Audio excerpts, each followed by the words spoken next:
Well, what did he do, Grandpa? I asked. I'm pretty sure he didn't cross the river, so how did he work it?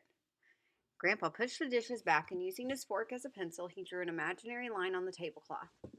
It's called the backtracking trick, he said. Here's how he worked it. He climbed that water oak, but he only went up for about 15 or 20 feet. He then turned around and came down on his same tracks. He backtracked on his original trail for a way. When he heard your dogs coming, he leaped it far up on the side of the nearest tree and climbed up. He was in that tree all the time your dogs were searching for the lost trail. After everything had quieted down, he figured that they had given up. And that's when he came down, and that's when little Ann either heard or saw him. Pointing the fork at me, Grandpa said very seriously, You mark my word, Billy, in no time at all, that little Ann will know every trick a coon can pull. You know, Grandpa, I said, she wouldn't bark treat at the water oak like old Dan did. Of course she wouldn't, he said. She knew he wasn't there. Why, I never have heard of such a thing, Mamma said. I had no idea that coons were that smart. Why, for all anyone knows, he may not be in the big tree at all.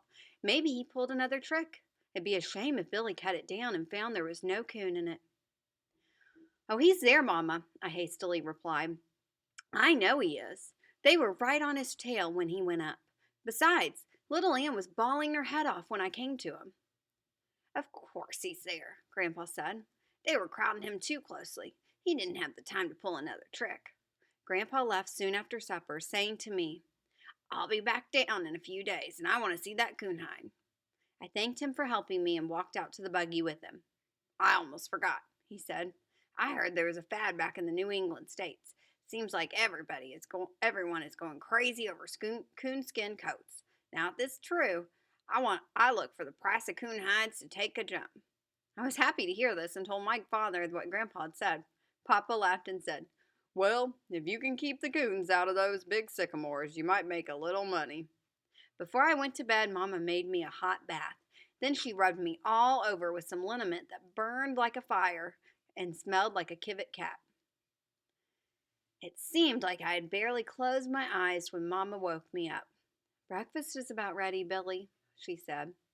I was so stiff and sore that I had trouble putting my clothes on. Mama helped me. Maybe you'd better let that coon go, she said. I don't think he's worth all of this. I can't do that, Mama, I said. I've gone too far now. Papa came in from the barn. What's the matter? He said. You a little stiff? A little stiff, Mama exclaimed. Why, he could hardly put his clothes on. Oh, he'll be all right, Papa said. If I know anything about swinging an axe, it won't be long before he's as limber as a rag. Mama just shook her head and started putting our breakfast on the table.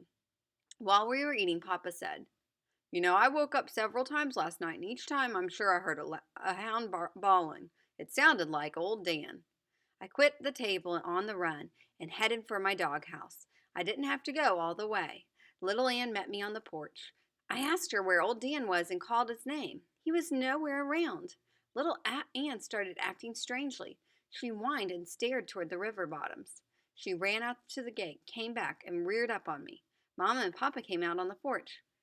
He's not here, I said. I think he has gone back to the tree. I don't think he'd do that, would he? Mama said. Maybe he's around someplace. Have you looked in the doghouse? I ran and looked. He wasn't there. Everybody, be quiet and listen, I said. I walked out beyond the gate a little ways and whooped as loud as I could. My voice rang like a bell in the still, frosty morning. Before the echo had died away, the deep ooh of old Dan rolled out of the river bottoms. He's there, I said. He wanted to make sure that coon stayed in the tree. You see, Mama? Why I have to get that coon? I can't let him down. Well, I never in all my life, she said. I had no idea a dog loved to hunt that much. Yes, Billy, I can see now, and I want you to get him. I don't care if you have to cut down every tree in those bottoms. I want you to get that coon for those dogs. I'm going to get him, Mama, I said. I'm going to get him today if I possibly can.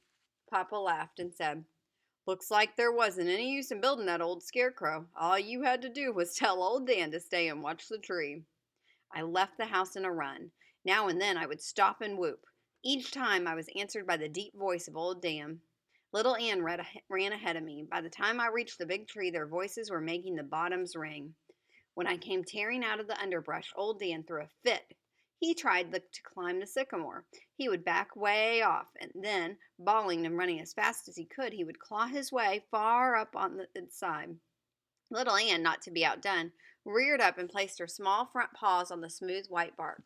She told the ring-tailed coon that she knew he was there. After they had quieted down, I called old Dan to me. "I'm proud of you, boy," I said.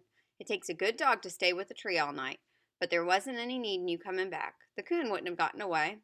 That's why we built the scarecrow." Little Ann came over and started rolling in the leaves. The way I was feeling toward her, I couldn't even smile at her playful mood. "Of course you feel good," I said in an irritated voice, "and it's no wonder. You had a good night's sleep in a nice warm doghouse, but old Dan didn't. He was down here in the cold all by himself, watching the tree. The way you're acting, I don't believe you care if the coon gets away or not." I would have said something more, but then I noticed something.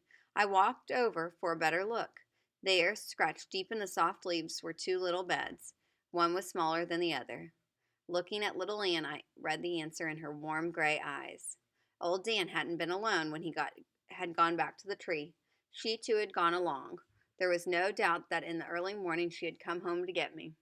There was a lump in my throat, and I said, "I'm sorry, little girl. I should have known." The first half hour was torture. At each swing of the axe, my arms felt like they were being torn from their sockets. I gritted my teeth and kept hacking away. My body felt like it did the time my sister rolled me down the hill in a barrel. As Papa had said, in a little while the warm heat from the hard work limbered me up. I remembered what my father did when he was swinging an axe.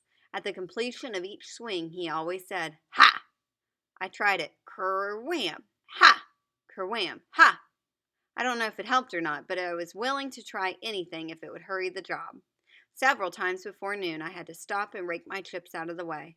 I had noticed that they weren't that big, even the solid chips like my father made when he was chopping. They were small and seemed to crumble up and come to pieces. Neither were the cuts neat and even. They were ragged and looked more like the work of beavers. But I wasn't interested in any beautiful tree chopping. All I wanted was to hear the big sycamore start popping. Along in the middle of the afternoon, I felt a stinging in one of my hands. When I saw it was a blister, I almost cried. At first, there was only one, then two. One after another, they rose up on my hands like small white marbles. They filled up and turned a pale pinkish color. When one would burst, it was all I could do to keep from screaming. I tore my handkerchief in half and wrapped my hands. This helped for a while, but when the cloth began to stick to the raw flesh, I knew it was the end. Crying my heart out, I called my dogs to me and showed them my hands. "I can't do it," I said. "I've tried, but I just can't cut it down. I can't hold the axe any longer." Little Ann whined and started licking my sore hands. Old Dan seemed to understand. He showed his sympathy by nuzzling me with his head. Broken-hearted, I started for home. As I turned from the corner of my eye, I saw Grandpa's scarecrow. It seemed to be laughing at me. I looked over to the big sycamore. It lacked so little being cut down. A small wedge of solid wood was all that was holding it up. I let my eyes follow the smooth white trunk up to the huge spreading limbs. Sobbing, I said, "You think you've won, but you haven't. Although I can't get the coon, neither can you live, because I have cut off your breath of life." And then I thought, why kill the big tree and not accomplish anything? I began to feel bad. Kneeling down between my dogs, I cried and prayed, "Please, God, give me the strength to finish the job. I don't want to leave the big tree like that. Please help me to finish the job." I was trying to rewrap my hands so I could go back to work when I heard a low, droning sound. I stood up and looked around. I could hear the noise but couldn't locate it. I looked up. High in the top of the big sycamore, a breeze had started the limbs to swaying. A shudder ran through the huge trunk. I looked over to my right at a big black gum tree. Not one limb was moving. On its branches, a few dead leaves hung silent and still. One dropped and floated lazily toward the ground. Over my left stood a large hackberry. I looked up to its top. It was as still as a fence post. Another gust of wind caught in the top of the big tree. It started popping and snapping. I knew it was going to fall. Grabbing my dogs by their collars, I backed off to safety. I held my breath. The top of the big sycamore rocked and swayed. There was a loud crack that seemed to come from the deep inside the heavy trunk. Fascinated, I stood and watched the giant of the bottoms. It seemed to be fighting so hard to keep standing. Several times I thought it would fall, but in a miraculous way it would pull itself back into perfect balance. The wind itself seemed to be angry at the big tree's stubborn resistance. It growled and moaned as it pushed harder against the wavering top. With one final grinding, creaking sigh, the big sycamore started down. It picked up momentum as the heavy weight of the overbalanced top dove for the ground. A small ash was smothered by its huge bulk. There was a lightning-like crack as the trunk snapped. In its downward plunge, the huge limbs stripped the branches from the smaller trees. A log-sized one knifed through the top of the water oak. Splintered limbs flew skyward and rained out over the bottoms. With a cyclone roar, the big tree crashed to the ground, and then silence settled over the bottoms. Out of the broken, twisted, tangled mass streaked a brown, furry ball. I turned my dogs loose and started screaming at the top of my voice. "Get him, Dan! Get him!" In its eagerness, old Dan ran head on into the bur oak tree. He sat down with his deep voice that told the river bottoms that he had been hurt. It was Little Ann who caught the coon. I heard the ringtail squall when she grabbed him. Scared half to death, I snatched up a club and ran to help her. The coon was all over her. He climbed up on her head, growling, slashing, ripping, and tearing. Yelping with pain, she shook him off, and he streaked for the river. I thought surely he was going to get away. At the very edge of the river's bank, she caught him again. I was trying hard to get in a lick with my club, but couldn't for fear of hitting Little Ann. Through the tears in my eyes, I saw the red, blurry form of old Dan sail into the fight. He was a mad hound. His anger at the bur oak tree was taken out by the coon. They stretched old Ringy out between them and pinned him to the ground. It was savage and brutal. I could hear the dying squalls of the coon and the deep growls of old Dan. In a short time, it was all over. With sorrow in my heart, I stood and watched while my dogs worried the lifeless body. Little Ann was satisfied first. I had to scold old Dan to make him stop. Carrying the coon by a hind leg, I walked back to the big tree for my axe. Before leaving for home, I stood and looked at the fallen sycamore.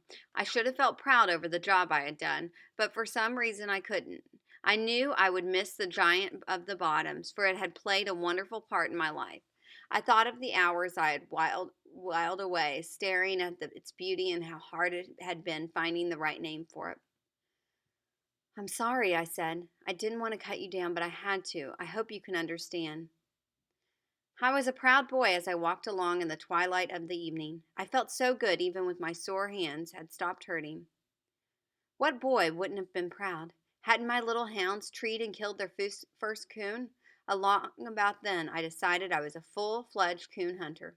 Nearing our house, I saw the whole family had come out on the porch. My sisters came running, staring wide-eyed at the dead coon. Laughing, Papa said, "Well, I see you got him." "I sure did, Papa," I said. I held the coon up for all to see. Mama took one look at the lifeless body and winced. "Billy," she said, "when I heard that big tree fall, it scared me half to death. I didn't know but what it had fallen on you." "Oh, Mama," I said, "I was safe. Why, I backed off to one side. It couldn't have fallen on me." Mama just shook her head. "I don't know," she said. "Sometimes I wonder if all mothers have to go through this." "Come on," Papa said. "I'll help you skin it." While we were tacking the hide in the smokehouse wall, I asked Papa if he had noticed any wind blowing it that evening. He thought a bit and said, "No, I don't believe I did. I've been out all day and I'm pretty sure I hadn't noticed any wind. Why do you ask?" "Oh, I don't know, Papa," I said, "but I thought something strange happened down in the bottoms this afternoon." "I'm afraid I don't understand," Papa said. "What do you mean, something strange happened?" I told him about how my hands had gotten so sore I couldn't chop anymore and how I had asked for strength to finish the job. "Well, what's so strange about that?" he asked. "I don't know," I said, "but I didn't chop the big tree down. The wind blew it over." "Why, that's nothing," said Papa. "I've seen that happen lots of times." "It wasn't just the wind," I said. "It was the way it blew. It didn't touch another tree in the bottoms. I know because I looked around. The big tree was the only one that got touched by the wind. Do you think God heard my prayer? Do you think he helped me?"